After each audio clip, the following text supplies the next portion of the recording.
Kannada ಮೀಡಿಯಮ್ನಲ್ಲೇ ಓದ್ದವನು SSLC. ಈಗ ನೋಡಿ, ಈಗ MBBS ಮತ್ತು ಇಂಜಿನಿಯರಿಂಗ್ ಕೋರ್ಸ್ನಾಗೆ ಮೊದಲು ಲಾನಲ್ಲಿ 5 ಇಯರ್ ಕೋರ್ಸ್ ಇರಲಿಲ್ಲ, ಡಿಗ್ರಿ ಮಾಡಿ ಲಾ ಮಾಡಬೇಕಿತ್ತು. ನಾನು SSLC ಪಾಸ್ ಆದಾಗ ಆಗ ತಾನೇ ಹೊಸದಾಗಿ 1984-85ನೇ ಇಸ್ವಿನಲ್ಲಿ ಈ 5 ಇಯರ್ ಕೋರ್ಸ್ LLBನ ಇಂಟ್ರೊಡ್ಯೂಸ್ ಮಾಡಿದರು ಫಸ್ಟ್ ಟೈಮು. ನಾನು ಆಗ SSLC ಮುಗಿಸಿದ್ದೆ, ನಾನು ಕನ್ನಡ ಮೀಡಿಯಮಲ್ಲೇ ಇದ್ದೆ. ಯಾವಾಗ ಈ 5 ಇಯರ್ ಕೋರ್ಸ್ನ ಇಂಟ್ರೊಡ್ಯೂಸ್ ಮಾಡಿದರು ಆವಾಗಲೇ ನಾನು LLB ಮಾಡಬೇಕು ಅಂತ ಈ 5 ಇಯರ್ ಕೋರ್ಸ್ ಸೇರ್ಕೊಂಡು ಲಾ ಮಾಡಬೇಕು ಅಂತೇಳಿ ಕನ್ನಡ ಮೀಡಿಯಮಲ್ಲಿದ್ದವನು ಇಂಗ್ಲೀಷ್ ಮೀಡಿಯಮ್ಗೆ ಸೇರಿಕೊಂಡೆ. ನನಗೆ ಫಸ್ಟ್ ಕಷ್ಟ ಆಯಿತು. ನನಗೆ ಬರೀ ಹಿಸ್ಟ್ರಿ ಪಾಠ ಮಾಡ್ತಾಯಿದ್ರೆ ನೆಪೋಲಿಯನ್ ಬೋನಪಾರ್ಟೆ ಮಾತ್ರ ನನಗೆ ಅರ್ಥ ಆಗ್ತಾಯಿತ್ತು, ಅವ್ರ ಹೆಸರು ಮಾತ್ರ ಹೇಳ್ತಕ್ಕಂಥದ್ದು, ನನಗೇನು ಗೊತ್ತಾನೇ ಆಗ್ತಿರಲಿಲ್ಲ. ಫಸ್ಟ್ ಇಯರ್ ಭಾಳ ಕಷ್ಟ ಆಯಿತು. ಸೆಕೆಂಡ್ ಇಯರ್ಗೆ ನನ್ನ ಸ್ವಪ್ರಯತ್ನದಿಂದಲೇ ಇಡೀ ಕಾಲೇಜಿಗೆ ಸಕಲೇಶ್ಪುರ ತಾಲೂಕಲ್ಲಿ I was the 3rd highest scorer of the student. ಅದಕ್ಕೆ ನಾನು ಯಾಕೆ ಇವನ್ನೆಲ್ಲ ನಿಮಗೆಲ್ಲ ಪೀಠಿಕೆ ಆಗ್ತಾ ಇದ್ದೇನೆ ಅಂತಂದರೆ, ನೀವು ಏನು ಮಾಡಬೇಕು ಅಂತಂದರೆ, ಒಂದೇ ನಿಮ್ಮ ಮೇಲೆ ನೀವು ನಂಬಿಕೆ ಇಟ್ಕೋಬೇಕು. ನಂಬಿಕೆ ಇಟ್ಕೋಬೇಕು ಅಂತಂದರೆ ಏನು ಅಂತಂದರೆ, ನನ್ನಲ್ಲಿ ಆ ಚೈತನ್ಯ ಇದೆ, ನಾನು ಸಾಧನೆ ಮಾಡಲಿಕ್ಕೆ ಸಾಧ್ಯ ಆಗ್ತದೆ ಅನ್ನತಕ್ಕಂಥ ಮಾತನ್ನು ಈ ಸಂದರ್ಭದಲ್ಲಿ ನಿಮಗೆ ನೆನಪಿಸ್ತಾ ಇದ್ದೇನೆ. ಯಾಕೆಂತಂದರೆ I am very fond of Swami Vivekananda. Swami ವಿವೇಕಾನಂದ್ರ ಏನು, ಅವ್ರ ಚಿಂತನೆಗಳು ಅಜರಾಮರ, ಅಂದರೆ ಹಿಸ್ ಥಾಟ್ಸ್ ಆರ್ ಎಟರ್ನಲ್ ಅಂತ. ನೋಡಿ, ಅವ್ರಿಗೆ ಚಿಂತನೆಗಳಿಗೆ ಇವತ್ತು ಕೂಡ ಸಾವಿಲ್ಲ. ಅವರು ನಮ್ಮ ಜೊತೆ ಇದ್ದಿದ್ದೆ ಬರೀ 39 ವರ್ಷಗಳ ಕಾಲ ಮಾತ್ರ. ಅವ್ರು ಬದುಕಿದ್ದಿದ್ದು ಆಯಸ್ಸು ಇದ್ದಿದ್ದೆ ಅವ್ರು 39 ವರ್ಷಗಳ ಕಾಲ. ಆದರೂ ನಾವು ಇವತ್ತಿಗೂ ಅವ್ರು ನೆನೆಸ್ಕೊಳ್ತೇವೆ. ಯಾಕೆಂದರೆ ಅವರು ಹೇಳಿದ ಪಂಚಮಂತ್ರಗಳು, 5 ಪಂಚಮಂತ್ರಗಳು ಯಾವುದೂ ಇಲ್ಲ. ನಿಮ್ಮನ್ನೇನಾದ್ರು ಸಾಧನೆ ಮಾಡಬೇಕು ಅಂತಂದರೆ ನೀವು ನೆನಪಿನಲ್ಲಿ ಇಟ್ಕೋಬೇಕಾದ್ರೆ 5 ಪಂಚಮಂತ್ರಗಳು. ಫಸ್ಟ್ ಅವ್ರು ಹೇಳೋದೇ ಶಿಸ್ತು. ಶಿಸ್ತು ಇಲ್ದವ್ರು ಎಲ್ಲಿನೂ ನೀವು ಸಾಧನೆ ಮಾಡೋಕ್ಕಾಗಲ್ಲ, ಶಿಸ್ತು. 2ನೇದು ಶ್ರಮ. ಶ್ರಮ ನಿಮಗೆ ಗೊತ್ತಿದೆ ಹೇಗೆ ಅಂತ. 2 ಥರ ಇಂಟೆಲಿಜೆನ್ಸ್ ಇರ್ತದೆ ಇಲ್ಲಿ. ಒಂದು ಬಾರ್ನ್ ಇಂಟೆಲಿಜೆನ್ಸು, ಸ್ವಲ್ಪ IQ ಜಾಸ್ತಿ ಇರ್ತದೆ. ಇನ್ನೊಂದು ಶ್ರಮದಿಂದ ಪಡ್ಕೊಳ್ತಕ್ಕಂಥ ಜ್ಞಾನ. 2 ಶ್ರಮ. ಇಲ್ಲೇ ಹೇಳ್ಬಿಡ್ತೀನಿ, ಈ ಬಾರ್ನ್ ಇಂಟೆಲಿಜೆನ್ಸ್ ಇರ್ತಾರಲ್ಲ ಅವ್ರಿಗೆ ಸ್ವಲ್ಪ ತಲೆ ನಿಲ್ಲಲ್ಲ.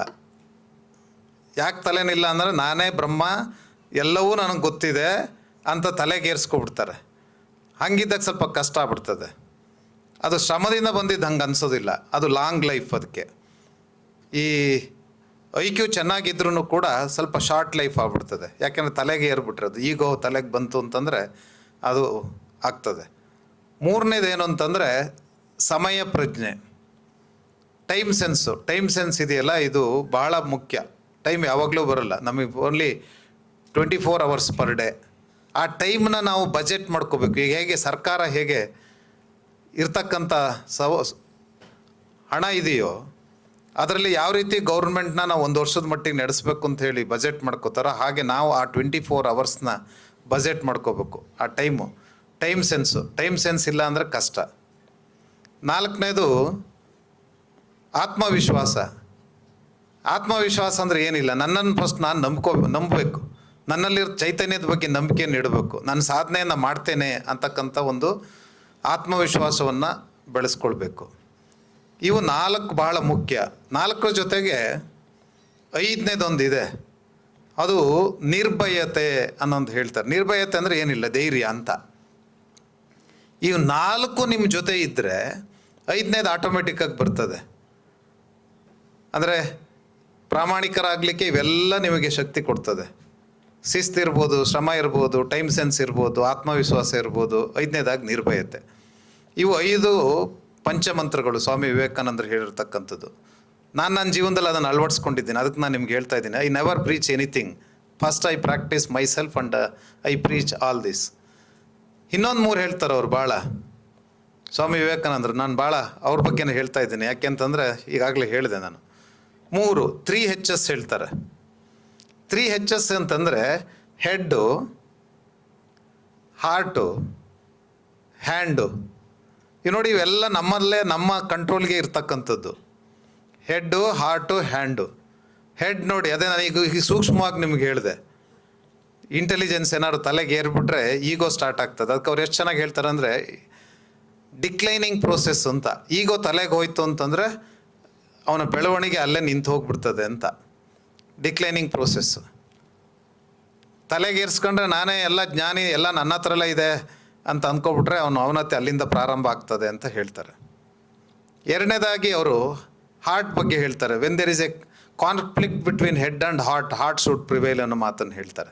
ಅಂದರೆ ಯಾಕೆ ಹೇಳ್ತಾರೆ ಅಂದರೆ ಈ ಮಾತನ್ನು ನಾವು ನೋಡಿ, ನನಗೆ ಹೇಳಿದೆ ನಿಮಗೆ, ಶಿಕ್ಷಣದಿಂದ ಏನು ವ್ಯಕ್ತಿಯ ವಿಕಸನ ಆಗ್ತಕ್ಕಂಥದ್ದು, ಧೈರ್ಯ ಬರ್ತಕ್ಕಂಥದ್ದು ಶಿಕ್ಷಣದಿಂದ. ಅಂದರೆ ಶಿಕ್ಷಣ ನಿಮಗೇನು ಕೊಡುತ್ತೆ ಅಂತಂದರೆ, ಎಂಥ ಒಂದು ಕ್ಲಿಷ್ಟ ಪರಿಸ್ಥಿತಿ ಬಂದ್ರೂ ಕೂಡ ಆ ಕ್ಲಿಷ್ಟ ಪರಿಸ್ಥಿತಿಯನ್ನು ನಿಭಾಯಿಸ್ತಕ್ಕಂತಹ ಒಂದು ಶಕ್ತಿಯನ್ನು ಶಿಕ್ಷಣ ಕೊಡುತ್ತೆ.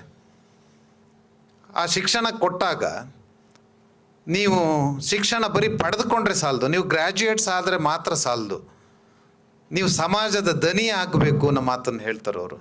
ಅಂದರೆ ನೀವು ನೊಂದವರ ದನಿ ಆದಾಗ ಮಾತ್ರ ನಿಮ್ಮ ಬದುಕಿಗೆ ಸಾರ್ಥಕತೆ ಅನ್ನೋ ಮಾತನ್ನು ಸ್ವಾಮಿ ವಿವೇಕಾನಂದರು ಹೇಳ್ತಾರೆ. ಅಂದರೆ ಹೃದಯ ಶ್ರೀಮಂತಿಕೆಯನ್ನು ತೋರಿಸ್ಬೇಕು ಅಂತ. ಬರೀ ನೀವು ನಾನು ಗ್ರ್ಯಾಜುಯೇಟ್ ಆದೆ ಅಂದರೆ ಸಾಲದು, ಗ್ರ್ಯಾಜುಯೇಟಿಂದ ನೀವು ಪಡೆದುಕೊಳ್ಳತಕ್ಕಂಥ ಶಿಕ್ಷಣದಿಂದ ಸಮಾಜಕ್ಕೆ ದೀಪ ಆಗಬೇಕು ನೀವು. ಈ ಫಾರ್ ಎಕ್ಸಾಂಪಲ್ ನಾವು ಈಗ ದೀಪ ಬೆಳಗಿಸೋದರ ಮೂಲಕ ಈ ಕಾರ್ಯಕ್ರಮವನ್ನು ಉದ್ಘಾಟನೆಯನ್ನು ಮಾಡಿದ್ವಿ. ದೀಪ ಏನು ಮಾಡುತ್ತೆ? ತಾನು ಉರಿದು ಜಗತ್ತಿಗೆ ಬೆಳಕನ್ನು ನೀಡ್ತದೆ, ಹೌದಲ್ಲ? ಹಾಗೆ ನಾವು ಹೇಳಿದ್ದು, ನೀವು ಬರೀ ಜ್ಞಾನ ಸಂಪಾದನೆ ಮಾಡಿಕೊಂಡ್ರೆ ಸಾಲದು, ಆ ಜ್ಞಾನ ಸಮಾಜಕ್ಕೆ ಒಳಿತಾಗೋ ರೀತಿಯ ಸದ್ಬಳಕೆ ಮಾಡ್ಕೋಬೇಕು. ಅದಕ್ಕೆ ಅವ್ರು ಹೇಳೋದು, when there is A conflict between head and heart should prevail ಅಂತ. ಅಂದರೆ ಸಮಾಜದಲ್ಲಿ ಯಾರು ನೊಂದವ್ರು ಇರ್ತಾರೋ, ಶೋಷಿತರು ಇರ್ತಾರೋ, ವಿಧವೆಯರು ಇರ್ತಾರೋ, ಒಂದು ಹೊತ್ತಿಗೆ ಅನ್ನಕ್ಕೆ ಅವಕಾಶ ಇರಲ್ವೋ ಅಂಥವ್ರ ಕಡೆಗೂ ನೀವು ಕಣ್ಣು ಬಿಟ್ಟು ನೋಡಿ ಅನ್ನೋ ಮಾತನ್ನು ಹೇಳ್ತಾರೆ. ಮೂರನೇದು, ಇವೆರಡು ನಮ್ಮ ನಿಯಂತ್ರಣದಲ್ಲೇ ಇರ್ತಕ್ಕಂಥದ್ದು, ಹೆಡ್ಡು ಕೂಡ ಹಾರ್ಟು ಕೂಡ. ಮೂರನೇದು ಹ್ಯಾಂಡು. ಈಗಿನ ಹ್ಯಾಂಡ್ಗಳು ನೀವು ನೋಡ್ತಾ ಇದ್ದೀರಿ ಏನು ಅಂತ. ಅದಕ್ಕೆ ನಾನು ಇತಿಹಾಸ ನಿಮಗೆ ನೆನಪಿಸಿದ್ದು, ಹಿಂದಿನ ವಕೀಲರುಗಳೆಲ್ಲ ಅವತ್ತಿನ ದಿವಸ ವಕೀಲ ವೃತ್ತಿಯನ್ನು ಬಿಟ್ಟು ನಮಗಾಗಿ ಸ್ವಾತಂತ್ರ್ಯ ತಂದುಕೊಡೋಕ್ಕೋಸ್ಕರ ಅವರು ತ್ಯಾಗ ಮಾಡಿ ವೃತ್ತಿನೇ ತ್ಯಾಗ ಮಾಡಿದಂಥವ್ರು. ಇವತ್ತು ನಾವೇನು ಮಾಡ್ತಾ ಇದ್ದೇವೆ? Greedy about money. ಮರೆತು ಬಿಟ್ವಿ ನಾವು. 79 ವರ್ಷದ ಹಿಂದೆ ಏನು ಸ್ವಾತಂತ್ರ್ಯ ಸಿಕ್ತು ಅದನ್ನು ನಾವು ಮರೆತು ಬಿಟ್ವಿ. ಅದು ನಶಿಸಿ ಹೋಗ್ತಾ ಇತ್ತು.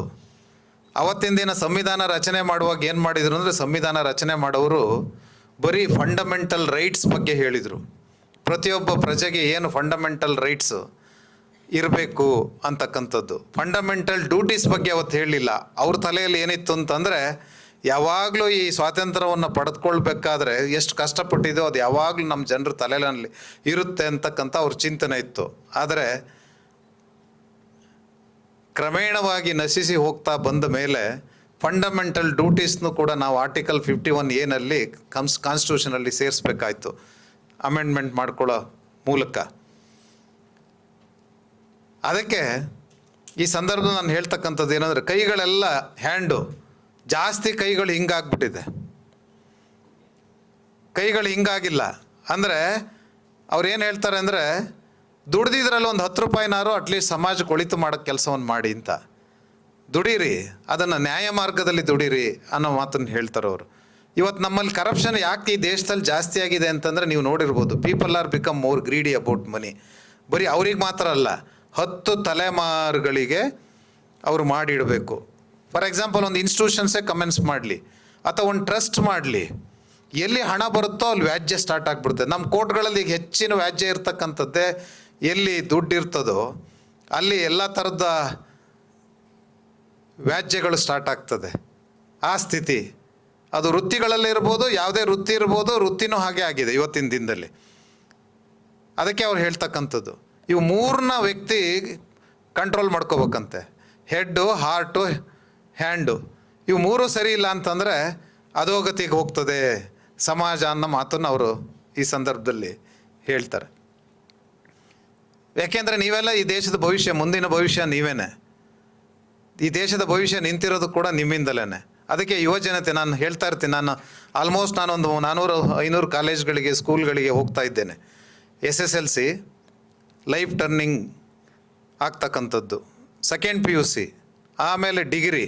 ನೀವು ಯಾವ ರೀತಿ ಯಾವ ಸಬ್ಜೆಕ್ಟ್ನ ತಗೊಳ್ಬೇಕು ಅಂತ ಡಿಸಿಷನ್ ತಗೊಳ್ತಕ್ಕಂಥದ್ದು ಇದು SSLC ಆದಮೇಲೆ, PUC ಆದಮೇಲೆ, ಡಿಗ್ರಿ ಆದಮೇಲೆ. ಕಾಂಪಿಟೇಟಿವ್ ಎಕ್ಸಾಮ್ಸ್ ಇರ್ಬೋದು. ನಿಮಗೀಗ ಪ್ರಬಂಧ ಸ್ಪರ್ಧೆಯನ್ನು ಇವತ್ತು ಆಯೋಜನೆಯನ್ನು ಮಾಡಿದ್ದಾರೆ ನೋಡಿ, ಅದು ನಿಮ್ಗೆ ಎಷ್ಟು ಹೆಲ್ಪ್ಫುಲ್ ಆಗ್ತದೆ ಅಂತಂದರೆ, ಮುಂದೆ ನೀವು ಕಾಂಪಿಟೇಟಿವ್ ಎಕ್ಸಾಮ್ಸ್ ಇರ್ಬೋದು. ಎಷ್ಟೋ ಜನ ನೀವು ಡಿಗ್ರಿ ಆದಮೇಲೆ, KS ಆದಮೇಲೆ, ಡಿಗ್ರಿ ಆದಮೇಲೆ IAS, KS ಮತ್ತು ಬ್ಯಾಂಕಿಂಗ್ ಎಕ್ಸಾಮು ಎಲ್ಲವನ್ನು ತಗೊಳ್ತೀರಿ. ನಿಮಗೆ ಇದು ಬುನಾದಿ. ಈ ಪ್ರಬಂಧ ಸ್ಪರ್ಧೆ ಇದೆಯಲ್ಲ, ಇದು ಬುನಾದಿ ಇದ್ದ ಹಾಗೆ. ಇಲ್ಲಿಂದಲೇ ಸ್ಟಾರ್ಟ್ ಆಗ್ತದೆ. ನಿಮ್ಮಲ್ಲಿರ್ತಕ್ಕಂಥ ವ್ಯಕ್ತಿತ್ವ ಇರ್ಬೋದು, ಜ್ಞಾನ ಇರ್ಬೋದು, ಅದನ್ನು ಯಾವ ರೀತಿ ನೀವು ಬಳಕೆಯನ್ನು ಮಾಡ್ಕೊಳ್ಬೇಕು ಅನ್ನೋದಕ್ಕೆ ಈ ಥರದ ಕಾಂಪಿಟೇಷನ್ನಲ್ಲಿ ನೀವು ಭಾಗಿಯಾದಾಗ ನಿಮಗೆ ಅದೊಂಥರ ಈ ಒಳ್ಳೆಯ ವಿಷಯವನ್ನು ಪಡೆದುಕೊಂಡು ಒಳ್ಳೆಯ ದಾರಿಯಲ್ಲಿ ಹೋಗಲಿಕ್ಕೆ ಸಾಧ್ಯ ಆಗ್ತದೆ. ಇದು ಬಹಳ ಮುಖ್ಯ. ಅದರ ಜೊತೆಗೆ ವಿದ್ಯಾರ್ಥಿಗಳಿಗೆ ಬೇಕಾಗಿರೋದು ಎರಡೇ, ವಿದ್ಯೆ ಮತ್ತು ಸಂಸ್ಕಾರ. ವಿದ್ಯೆ ಬಗ್ಗೆ ನಾನು ಈಗಾಗಲೇ ಹೇಳಿದೆ. ಶಿಕ್ಷಣ ಅಂತಂದರೆ ಬರೀ ಕಲೆಕ್ಷನ್ ಆಫ್ ಫ್ಯಾಕ್ಟ್ಸ್ ಅಲ್ಲ. ಅಂದರೆ ಶಿಕ್ಷಣದಿಂದ ನೀವು ಏನು ಡಿಸಿಷನ್ ತಗೋಬೇಕು, what is right, what is wrong ಅನ್ನೋದನ್ನು ಯೋಚನೆ ಮಾಡ್ತಕ್ಕಂಥ ಒಂದು ಶಕ್ತಿಯನ್ನು ಕೊಡ್ತಕ್ಕಂಥದ್ದು ಶಿಕ್ಷಣ. ಅದಕ್ಕಾಗಿ ನಾನು ಹೇಳಿದೆ, ವಿದ್ಯೆ ನಿಮ್ಮ ತಂದೆ ತಾಯಿ ಹತ್ರ ನೀವು ಕೇಳಬೇಕಾಗಿರೋದು ಎರಡೇ. ತಂದೆ ತಾಯಿಗಳು ಕೊಡಬೇಕಾಗಿರೋದು ಎರಡೇ.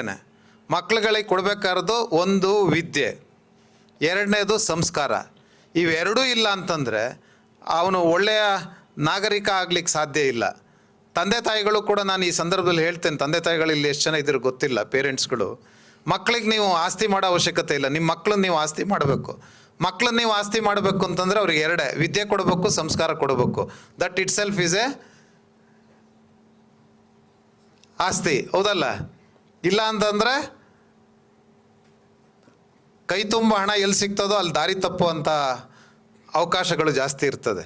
ಹಾಗಾಗಿ ತಂದೆ ತಾಯಿ ಕೆಲಸ ಏನು ಅಂದರೆ ವಿದ್ಯೆ ಸಂಸ್ಕಾರ ಕೊಡೋದು. ಮಕ್ಕಳುಗಳು ನೀವೇನು ಎಜುಕೇಷನ್ ಪಡ್ಕೊಳ್ತೀರೋ ಬರೀ ಗ್ರ್ಯಾಜುಯೇಷನ್ ಪಡ್ಕೊಂಡ್ರೆ ಉಪಯೋಗ ಇಲ್ಲ, ಡಿಗ್ರಿ ಸರ್ಟಿಫಿಕೇಟ್ ತೊಗೊಂಡ್ರೆ ಪ್ರಯೋಜನ ಇಲ್ಲ. ವಿದ್ಯೆ ಮತ್ತು ಸಂಸ್ಕಾರ ಇವೆರಡನ್ನ ಪಡ್ಕೊಳ್ಬೇಕಾಗ್ತದೆ. ಜೊತೆಗೆ ನೀವು ಮುಂದೆ ಈಗ ಆಲ್ಮೋಸ್ಟ್ ಎಲ್ಲ ಡಿಗ್ರಿ ಸ್ಟೂಡೆಂಟ್ಸ್ ಎಲ್ಲ ಇದ್ದೀರಿ.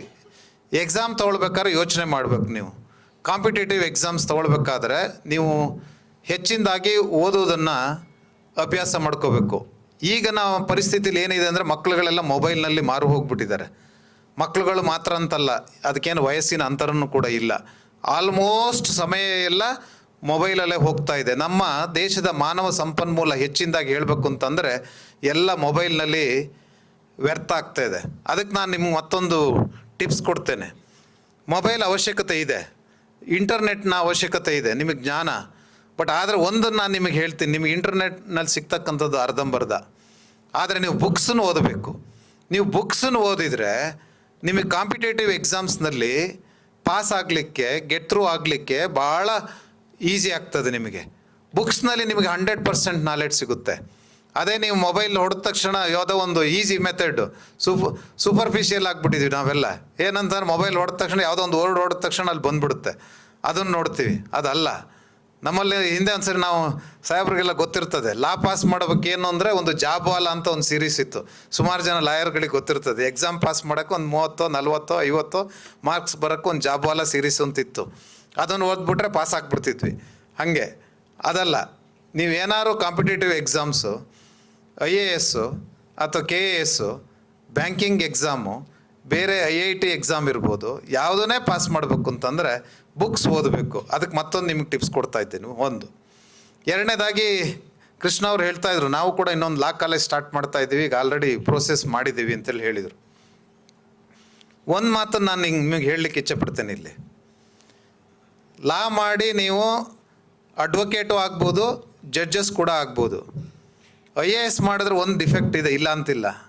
IAS, KAS ಒಂದು ಏನು ಡಿಫೆಕ್ಟ್ ಅಂತಂದರೆ, ನೀವು ಈ ಮಂತ್ರಿಗಳಿರ್ತಾರಲ್ಲ ಅಥವಾ ಬೇರೆಯವ್ರು ಇರ್ತಾರಲ್ಲ, ಅವ್ರ ತಾಳಕ್ಕೆ ಸ್ವಲ್ಪ ಕುಣಿಬೇಕಾಗ್ತದೆ.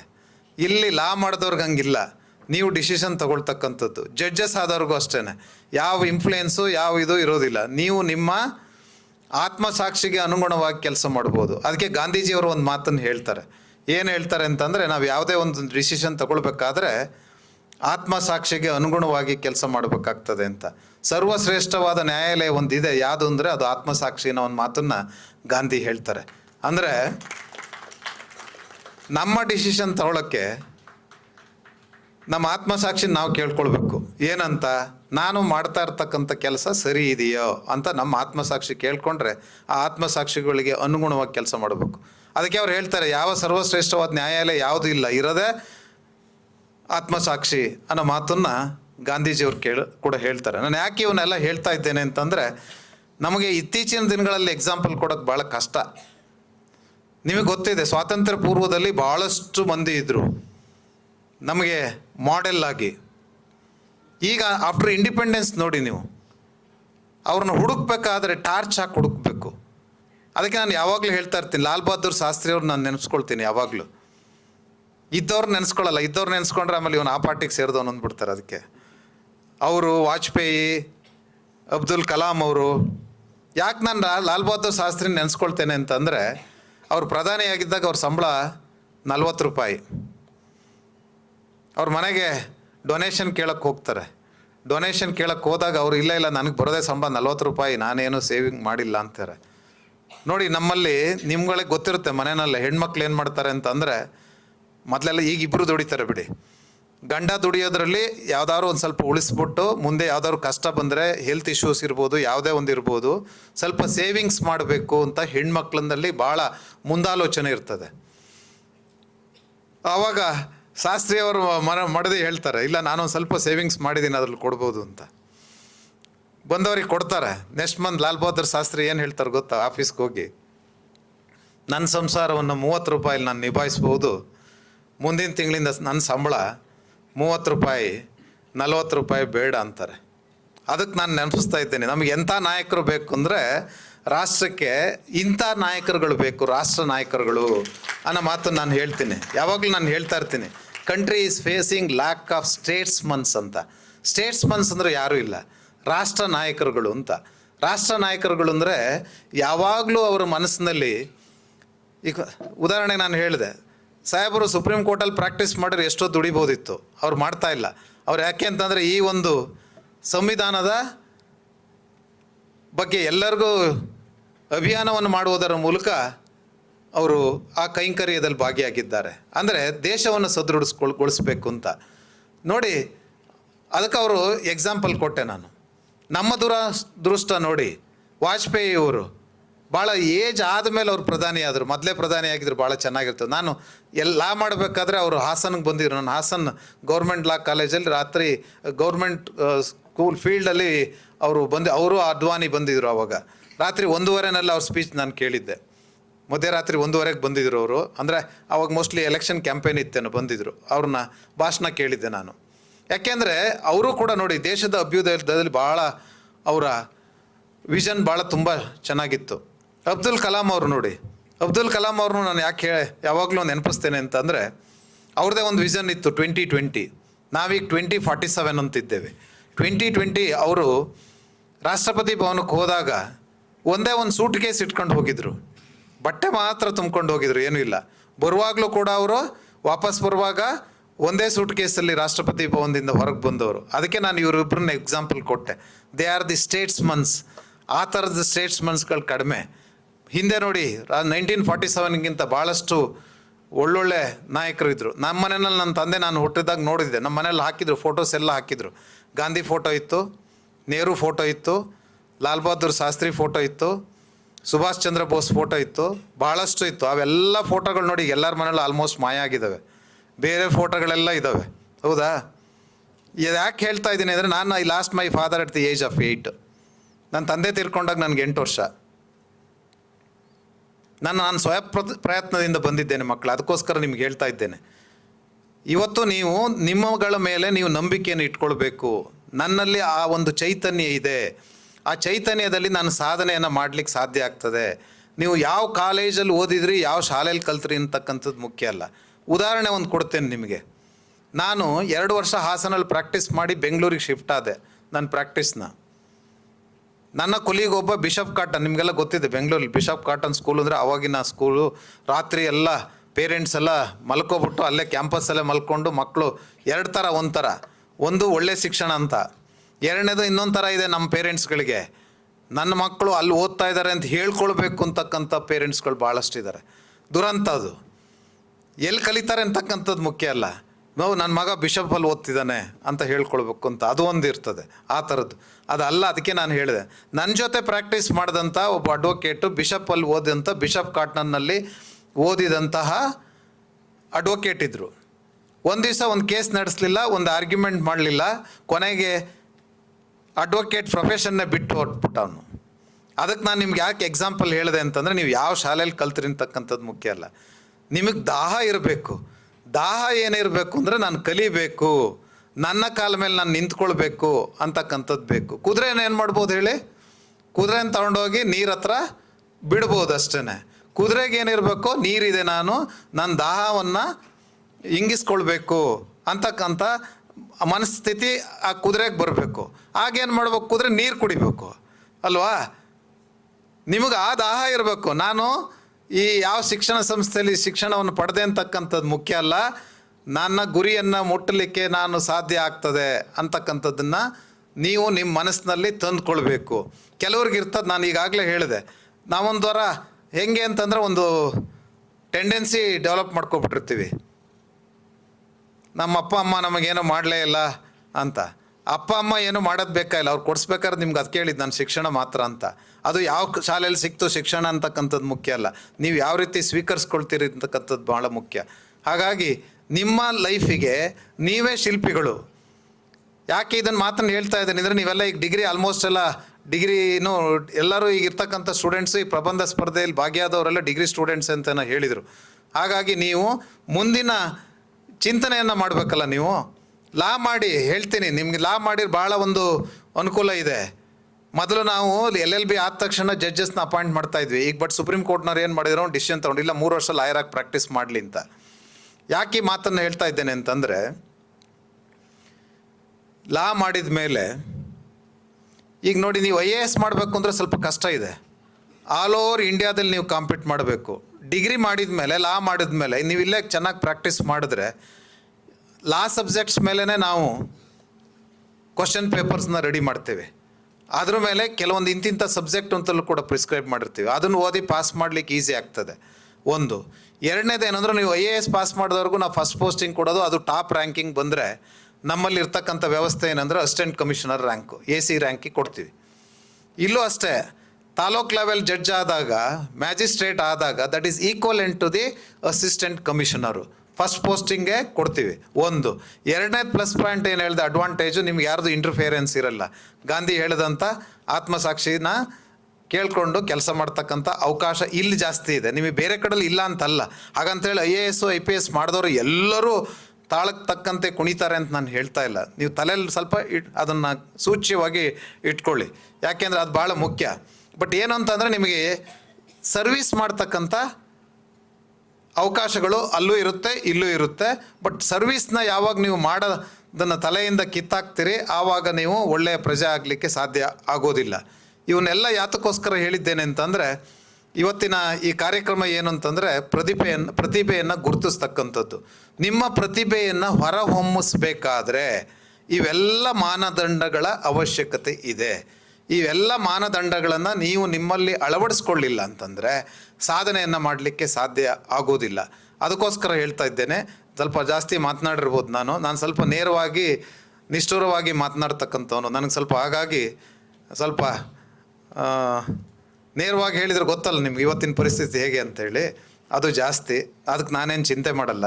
ನಾನು ಈಗಾಗಲೇ ಮೋರ್ ದೆನ್ 5 to 6, 7 lakhs ಮಕ್ಕಳನ್ನ ಇಡೀ ರಾಜ್ಯದಲ್ಲಿ ಎಲ್ಲ ಕಡೆ ಓಡಾಡಿ ಇಡೀ ರಾಜ್ಯವನ್ನು ಸುತ್ತಿ ಈಗಾಗಲೇ ಈ ಕೆಲಸದ ಜೊತೆಗೆ, ನ್ಯಾಯಮೂರ್ತಿಯ ಕೆಲಸದ ಜೊತೆಗೆ ಅದನ್ನು ಕೂಡ ಮಾಡ್ತಾ ಇದ್ದೇನೆ. ಆಫ್ಟರ್ ರಿಟೈರ್ಮೆಂಟ್ ಮೇಲೂ ಕೂಡ ನಾನು ಏನೋ ಒಂದು ತಲೆಯಲ್ಲಿ ಇಟ್ಕೊಂಡಿದ್ದೇನೆ. ನಿಮ್ಗಳಿಗೆಲ್ಲರೂ ನಾನು ಏನು ತಲೆಯಲ್ಲಿ ಇಟ್ಕೊಂಡಿದ್ದೇನೋ ಅಂಥ ಸಂದರ್ಭ ಸಿಗ್ಬೋದು. ಬನ್ನಿ, ನಿಮ್ಗಳನ್ನು ತಯಾರು ಮಾಡ್ತೀನಿ. ದೇಶದ ಒಳ್ಳೆಯ ಸದೃಢ ನಾಗರಿಕ ಸಮಾಜವನ್ನು ಕಟ್ಟುವ ಕೆಲಸವನ್ನು ನಾವು ನೀವು ಒಟ್ಟಿಗೆ ಸೇರಿ ಮಾಡೋಣ. ಆದ್ದರಿಂದ ಈ ಸಂದರ್ಭದಲ್ಲಿ ನಮ್ಮ ಮುಂದೆ ಇರಬೇಕಾಗಿರೋದು ಭಾಳ ಮುಖ್ಯವಾಗಿ ಏನು ಅಂತಂದರೆ, ಈ ದೇಶವನ್ನು ಸದೃಢಗೊಳಿಸ್ತಕ್ಕಂಥದ್ದು. ನಮ್ಮಲ್ಲಿ ಇರ್ತದೆ ಈ ವೋಟ್ ಪಾಲಿಟಿಕ್ಸ್ ಜಾಸ್ತಿ. ಸ್ವಲ್ಪ ಜಾತಿಗಳನ್ನು ಮಧ್ಯದಲ್ಲಿ ಎತ್ಕಟ್ಟಿ ಕಂದಕವನ್ನು ಹುಟ್ಟು ಹಾಕಿ ವೋಟ್ ತಗೊಳ್ಕೊಳ್ತಕ್ಕಂಥದ್ದು ಅಂತ. ಅದಕ್ಕೆ ನಾನು ಯಾವಾಗಲೂ ಹೇಳ್ತೇನೆ. ಅದಕ್ಕೆ ನಾನು ಉದಾಹರಣೆ ಕೊಟ್ಟಿದ್ದು, ಸ್ಟೇಟ್ಸ್ಮನ್ಸ್ ಯಾರು ಅಂತಂದರೆ, ರಾಷ್ಟ್ರದ ಅಭ್ಯುದಯವನ್ನು ಪ್ರತಿಯೊಬ್ಬ ಯಾವಾಗಲೂ ಯೋಚನೆ ಮಾಡ್ತಾನಲ್ಲ ಅಂಥವ್ನು ಮಾತ್ರ ಸ್ಟೇಟ್ಸ್ಮನ್ ಆಗ್ಲಿಕ್ಕೆ ಸಾಧ್ಯ ಆಗ್ತದೆ ಅಂತ. ಈ ಪೊಲಿಟಿಷಿಯನ್ಸ್ ಅನ್ನೋರು ಎಲ್ಲರನ್ನೂ ನಾವು ಸ್ಟೇಟ್ಸ್ಮನ್ಸ್ ಅಂತೇಳಿ ಕರೆಯೋಕ್ಕಾಗಲ್ಲ. ರಾಷ್ಟ್ರದ ಹಿತವನ್ನು ಇಟ್ಕೊಂಡು ಮುಂದಿನ ಈ ಯುವ ಪೀಳಿಗೆಯ ಭವಿಷ್ಯವನ್ನು ತಲೆಯಲ್ಲಿ ಇಟ್ಕೊಂಡು ಯಾರು ಕೆಲಸ ಮಾಡ್ತಾರೋ ಅಂಥವ್ರು ಮಾತ್ರ ರಾಷ್ಟ್ರ ನಾಯಕರುಗಳು ಆಗ್ಲಿಕ್ಕೆ ಸಾಧ್ಯ. ಅದರಿಂದ ನೀವು ಎಚ್ಚೆತ್ಕೊಳ್ಬೇಕಾಗಿದೆ. You should rise to the occasion ಅನ್ನೋ ಮಾತನ್ನು ನಾನು ಈ ಸಂದರ್ಭದಲ್ಲಿ ಹೇಳ್ತೇನೆ. ಯಾಕೆ ಅಂತಂದರೆ ಭವಿಷ್ಯದಲ್ಲಿ ನಾಯಕರನ್ನ ಆಯ್ಕೆ ಮಾಡ್ತಕ್ಕಂಥವ್ರು ನೀವೇನೆ. ನಿಮ್ಮ ಸುತ್ತಮುತ್ತಲನ್ನ ಪರಿಸರವನ್ನು ನೋಡಿಕೊಂಡು ನಿಮ್ಮ ತಂದೆ ತಾಯಿಗಳಿಗೆ ಇರ್ಬೋದು ಅಥವಾ ನೀವು ಕೂಡ ಮುಂದೆ ನಾಯಕರುಗಳನ್ನು ಆಯ್ಕೆ ಮಾಡುವಾಗ ನೀವು ಯೋಚನೆ ಮಾಡಬೇಕಾಗ್ತದೆ. ಅದಕ್ಕೆ ನಾನು ಇನ್ನೊಂದು ಸರಿ ಹೇಳ್ತಾ ಇರ್ತೀನಿ, 3C ಈ ದೇಶಕ್ಕೆ ಆಗಿರತಕ್ಕಂಥದ್ದು ಮಾರಕ ಅಂತಂದರೆ 3: ಕ್ಯಾಸ್ಟು, ಕ್ರೈಮು, ಕರಪ್ಷನ್ನು. ಇವು 3 ಈ ದೇಶದ ಮಾರಕ. ಅಭಿವೃದ್ಧಿಗೆ ಮಾರಕ ಆಗಿರ್ತಕ್ಕಂಥದ್ದು ಇವು 3. ಕ್ಯಾಸ್ಟ್ ಎಲ್ಲಿರ್ತದೋ ಅಲ್ಲಿ ನೀವು ನೋಡಿದಿರಿ. ಕ್ರೈಮ್ ಎಲ್ಲಿರ್ತದೆ ಅಂದರೆ ಮೋಹ. ಎಲ್ಲಿ ಮನುಷ್ಯನಿಗೆ ಮೋಹ ಇರ್ತದೋ, ಮೋಹ ಇದ್ದಲ್ಲಿ ಮರ್ಯಾದೆ ಇರಲ್ಲ ಅಂತೇಳಿ ಹೇಳ್ತಾರೆ. ಹಾಗಾಗಿ ಈ ಕ್ರೈಮು. ಕರಪ್ಷನ್ ಬಗ್ಗೆ ನಾನು ಈಗಾಗಲೇ ಹೇಳಿದೆ. ಉದಾಹರಣೆಗೆ ಇನ್ನೊಂದು ಮಾತನ್ನು ಹೇಳ್ತೀನಿ. ಈ ಸಂದರ್ಭದಲ್ಲಿ ಯಾವ ಲೆವೆಲಿಗೆ ಕರಪ್ಷನ್ ಹೋಗಿದೆ ಅಂತ ಹೇಳಿದರೆ, ಮೊನ್ನೆ ನಾವು ಜಡ್ಜಸ್ನ ಸೆಲೆಕ್ಟ್ ಮಾಡಿದ್ವಿ. ಒಂದು 84 ಮೆಡಿಕಲ್ ಚೆಕಪ್ಗೆ ಹೋದರು. ಮೆಡಿಕಲ್ ಚೆಕಪ್ಗೆ ಒಂದು ಗೌರ್ಮೆಂಟ್ ಹಾಸ್ಪಿಟಲ್ಗೆ ತಂಡವಾಗಿ ಕಳಿಸ್ಕೊಟ್ರು. ಆ ಜಡ್ಜಸ್ ಆಗಿ ಸೆಲೆಕ್ಷನ್ ಆದವ್ರನ್ನೂ ಬಿಟ್ಟಿಲ್ಲ ಈ ಡಾಕ್ಟರ್ಸ್ಗಳು. ಪ್ರತಿಯೊಬ್ಬರಿಗೆ ಒಂದು ಸರ್ಟಿಫಿಕೇಟ್ ಕೊಡೋಕ್ಕೆ 1,000. 14 ಜನ ಹೋಗಿದ್ರಂತೆ ಜಯನಗರ ಹಾಸ್ಪಿಟ್ಲಿಗೆ. 14,000 ಕಲೆಕ್ಟ್ ಮಾಡಿಕೊಂಡು ಅವ್ರಿಗೆ ಮೆಡಿಕಲ್ ಚೆಕಪ್ನ ಕೊಟ್ಟವ್ರೆ. ಇಲ್ಲ ಅಂದರೆ ಏನಾರು ಒಂದು ಕೊಕ್ಕೆ ಹುಡುಕ್ತಾರೆ, ನಿನ್ನ ಕಣ್ಣು ಸರಿ ಇಲ್ಲ, ಇಲ್ಲೇನೋ ಆಗಿದೆ, ಈ ಥರದ ಪರಿಸ್ಥಿತಿ. ಅದಕ್ಕೆ ನಾನು ಹೇಳಿದೆ, ನಾವು ಇವತ್ತು ಯಾವ ಸ್ಥಿತಿಯಲ್ಲಿ ಇದ್ದೇವೆ ಅಂತ ಹೇಳಿ. ಅದಕ್ಕೆ ಮಕ್ಕಳಿಗೆ ಹೇಳ್ತೀನಿ, ನೀವು ಇವತ್ತು ಒಂದು ರೆಸಲ್ಯೂಷನ್ ಮಾಡ್ಕೋಬೇಕು. ಏನು ರೆಸಲ್ಯೂಷನ್ ಅಂತಂದರೆ, ಅನ್ಯ ಮಾರ್ಗದಲ್ಲಿ ನಾನು ದುಡಿಯೋದಿಲ್ಲ, ನ್ಯಾಯ ಮಾರ್ಗದಲ್ಲಿ ಮಾತ್ರ ನಾನು ದುಡಿತೇನೆ ಅನ್ನೋ ಒಂದು ರೆಸಲ್ಯೂಷನ್ ನೀವು ಮಾಡ್ಕೋಬೇಕು. ಆ ಥರ ಮಾಡ್ಕೊಂಡಾಗ್ಲೇ ಯುವಜನರು ಆ ನಿರ್ಧಾರವನ್ನು ತೆಗೆದುಕೊಂಡಾಗ ಮಾತ್ರ ಸದೃಢ ನಾಗರಿಕ ಸಮಾಜವನ್ನು ಕಟ್ಟಲಿಕ್ಕೆ ಸಾಧ್ಯ ಆಗ್ತದೆ. ಈ ದೇಶವನ್ನು ಗ್ರೇಟ್ ಹೈಟ್ಗೆ ತೆಗೆದುಕೊಂಡು ಹೋಗಲಿಕ್ಕೆ ಸಾಧ್ಯ ಆಗ್ತದೆ. ಬರೀ ನಾವು ಸ್ವಾತಂತ್ರ್ಯ ಪಡೆದುಕೊಂಡ್ರೆ ಮಾತ್ರ ಸಾಲದು. ಸ್ವಾತಂತ್ರ್ಯ ಪಡೆದುಕೊಂಡಿದ್ದನ್ನು, ಸಫಲತೆಯನ್ನು ಪಡ್ಕೊಳ್ಬೇಕು. ನಾನು ಅದಕ್ಕೆ ಎಲ್ಲವನ್ನು ಹೇಳಿದ್ದೇನೆ. ದೇಶದ ಹಿಸ್ಟ್ರಿಯನ್ನು ಹೇಳಿದ್ದೀನಿ, ಸಂವಿಧಾನವನ್ನು ರಚನೆ ಮಾಡಿದ ಬಗ್ಗೆ ಹೇಳಿದ್ದೇನೆ. ಸ್ವಾತಂತ್ರ್ಯ ಪಡೆದುಕೊಳ್ಳಲಿಕ್ಕೆ ಎಷ್ಟು ಜನ ಭಾಳಷ್ಟು ಅವರ ತನು ಮನ ಧನ ಎಲ್ಲವನ್ನು ತ್ಯಾಗ ಮಾಡಿದ್ದಾರೆ ಅಂತೇಳಿ ಹೇಳಿದ್ದೇನೆ. ಅದನ್ನೆಲ್ಲ ನಾವು ನೆನಪಿಸ್ಕೊಂಡು ನಮ್ಮ ಮುಂದಿನ ಹೆಜ್ಜೆಯನ್ನು ಇಡಬೇಕಾಗ್ತದೆ. ಈ ಹೆಜ್ಜೆಯನ್ನು ಇಡುವ ದಿಕ್ಕಿನಲ್ಲಿ ನೀವೆಲ್ಲ ಯುವ ಜನತೆ ಸಾಕ್ತೀರಿ ಅನ್ನೋ ಮಾತನ್ನು ಈ ಸಂದರ್ಭದಲ್ಲಿ ಹೇಳ್ತಾ, ನಾನೇನಾದ್ರು ತಪ್ಪು ಮಾತನಾಡಿದರೆ ನಿಮ್ಮ ಹೊಟ್ಟೆಗೆ ಹಾಕ್ಕೊಳ್ಳಿ. ಒಳ್ಳೇದೇನಾದ್ರು ಮಾತನಾಡಿದರೆ ಈ ಕಿವಿಯಲ್ಲಿ ತಗೊಂಡು ಹೃದಯಕ್ಕೆ ತಗೊಂಡು ಅದನ್ನು ಅಳವಡಿಸ್ಕೊಡಿ. ಆದರೆ ಈ ಕಿವಿಯಲ್ಲಿ ಕೇಳಿ, ಈ ಕಿವಿಯಲ್ಲಿ ಬಿಡಬೇಡಿ. ಬಿಟ್ಟರೆ ನಿಮ್ಮ ಭವಿಷ್ಯನೇ ಮುಂದಿನ ಭವಿಷ್ಯ ಅದು ಸರಿದಾರಿಯಲ್ಲಿ ಹೋಗೋದಿಲ್ಲ. ಆದ್ದರಿಂದ ಹೃದಯಕ್ಕೆ ತೆಗೆದುಕೊಂಡು ಒಳ್ಳೆಯ ಕೆಲಸವನ್ನು ಮಾಡೋಣ. ಈ ದೇಶವನ್ನು ಸದೃಢಗೊಳಿಸ್ತಕ್ಕಂಥ ಕೆಲಸವನ್ನು ಮಾಡೋಣ. ನಮಗೆ ಬರ್ತಕ್ಕಂಥ ಆದಾಯ ಏನಿದೆಯೋ ಆ ಆದಾಯದ ಇತಿಮಿತಿಯಲ್ಲಿ ಹಾಸಿಗೆ ಇದ್ದಷ್ಟು ಕಾಲು ಚಾಚುವುದರ ಮೂಲಕ ನಾವು ದೇಶ ಕಟ್ಟುವ ಕೆಲಸವನ್ನು ಮಾಡೋಣ ಅನ್ನೋ ಮಾತನ್ನು ಈ ಸಂದರ್ಭದಲ್ಲಿ ಹೇಳ್ತಾ ನನ್ನ ಮಾತುಗಳನ್ನು ಮುಗಿಸ್ತೇನೆ. ಜೈ ಹಿಂದ್, ಜೈ ಕರ್ನಾಟಕ ಮಾತು.